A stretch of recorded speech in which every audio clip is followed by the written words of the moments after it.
جو لوگ ایمان والے تھے جب ان کے ساتھ وہ اتر گئے اس کشتی سے، تو اس کے بعد وہاں سے، کیونکہ اس وقت تک تمام انسان جو تھے اس دنیا میں ختم ہو چکے تھے، اب صرف وہی لوگ ہی باقی تھے جو حضرت نوح علیہ السلام کے ساتھ تھے.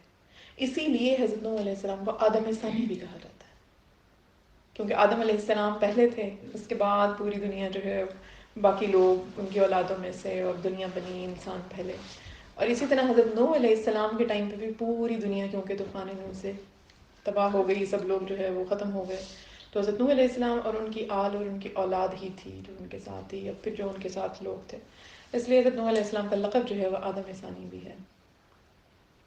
اچھا، حضرت نوح علیہ السلام کے اب 3 بیٹے جو ان کے ساتھ تھے، ایک بیٹا تو ان کا غرق ہو گیا تھا پانی کے اندر. جو 3 بیٹے ان کے ساتھ تھے ان میں ایک حام تھا، ایک سام تھا، ایک یافس تھا. اب جو سام تھا جو بیٹا، اس سے عربوں کی نسل چلی، اور جو حام تھا اس سے یہ حبشیوں کی نسل چلی.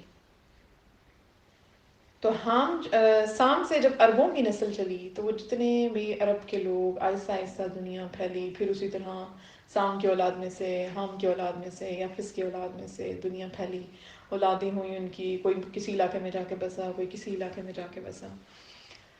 جو سام کی اولاد کے عرب لوگ تھے ان کو کہتے تھے عرب آربا، کیونکہ عربوں کو بھی 2 کیٹیگریز ہیں عربوں کی جن کو ڈیوائڈ کیا جاتا ہے 2 کیٹیگریز میں. ایک کو عرب آربا کہتے ہیں اور ایک کو عرب مستعربہ. اور ان کی ڈویژن ہوتی ہے حضرت اسماعیل علیہ السلام سے، کیونکہ حضرت اسماعیل علیہ السلام کی جب پیدائش ہوئی تھی حضرت ابراہیم علیہ السلام سے، تو اسماعیل علیہ السلام عرب نہیں تھے، لیکن وہ اپنی والدہ ہاجرہ کے ساتھ ابراہیم علیہ السلام کے، اس دن ہم یاد کر رہے تھے کہ ان کی زوجہ کا کیا نام تھا جو میرے ذہن میں اس ٹائم نہیں آ رہا تھا. ان کی زوجہ کا نام تھا سارہ، جو اسحاق علیہ السلام کی والدہ تھی، اور جو ہاجرہ تھی وہ اسماعیل علیہ السلام کی والدہ تھی. السلام کو اس جگہ پہ چھوڑ کے آئے مکہ کی وادیوں میں، جہاں دیکھیں ہم صفا مروہ کی ہم دوڑ لگاتے ہیں جب ہم حرم میں جاتے ہیں، جب حج میں اور عمرہ میں. تو وہاں پہ جب ان کی والدہ کو اور اسماعیل علیہ السلام کو حضرت ابراہیم علیہ السلام جب چھوڑ کے آئے، میں لگا دیتی ہوں حضرت ہاجرہ کو اور حضرت اسماعیل کو چھوڑ کر آئے.